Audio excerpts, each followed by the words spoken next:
டேய் டேய் தங்கவேலு, லட்சுமி எப்ப வரா? ஆமாமா, லட்சுமி ஆபரேஷன் தியேட்டர்ல இருக்காப்பா. எப்படி இருக்கா? அவ உயிருக்கு ஒண்ணும் ஆபத்து இல்லப்பா, இல்லப்பா. அவளுக்கு எதுவும் ஆகாதுப்பா, நீங்க அதெல்லாம் ஒண்ணும் பயப்படாதீங்க. சொல்லல.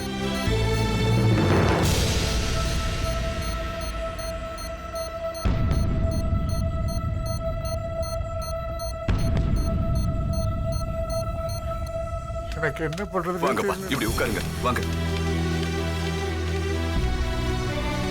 இல்லப்பா, என்னடா கத்தியால ஆபரேஷன் ரொம்ப வேகமா குத்துனதுனால வெற்றி. அவ வயித்துக்குள்ள ஆழமா கத்தி அழாத. அதனால ஆபரேஷனுக்கு இவ்வளவு நேரம். நீங்க எதுக்கும் பயப்படாதீங்க, எல்லாமே சரியாயிடும். அழாதீங்கப்பா, சரியாயிடல. அவளுக்கு ஒண்ணும் ஆகாது. நிச்சயமா நீ எல்லாம் அழாத. சரியாயிடும். அழக்கூடாது.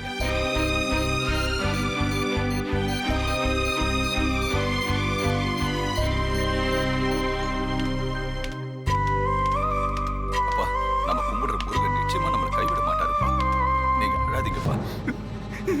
என்ன மன்னிச்சிருங்கப்பா, என்ன மன்னிச்சிருங்க. நான் தப்பு பண்ணிட்டேன். எல்லாத்துக்கும் நான் தப்பா காரணம். என்ன தப்பா கத்தியால குத்த வந்தாங்க. அந்த கத்தி குத்த அண்ணி வாங்கி என் உயிரை காப்பாத்திட்டாங்கப்பா. என்ன மன்னிச்சிருங்கப்பா. எந்திரி எந்திரி, ஒண்ணும் ஆகாது அவளுக்கு. அவளுக்கு ஒண்ணும் ஆகாது. எல்லாமே நம்ம லட்சுமிக்கு ஒண்ணும் ஆகாதுடா.